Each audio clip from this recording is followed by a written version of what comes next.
ভরা মেঘ ওই দু চোখে দেখতে আমি পেয়েছি। একলা মনে নির্জনেতে তোমার ছবি এঁকেছি, নাম রেখেছি বনলতা যখন দেখেছি। হয়তো বা সেই ক্ষণেই তোমায় ভালোবেসেছি।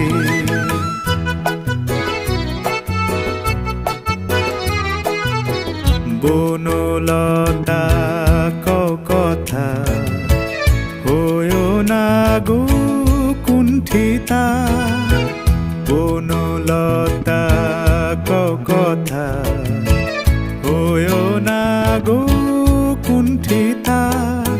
একটি কথাই শুনবো বলে তাই তো কাছে এসেছি। বলবে কি গো আমিও তো তোমায় ভালোবেসেছি। একটি কথাই শুনবো বলে তাই তো কাছে এসেছি।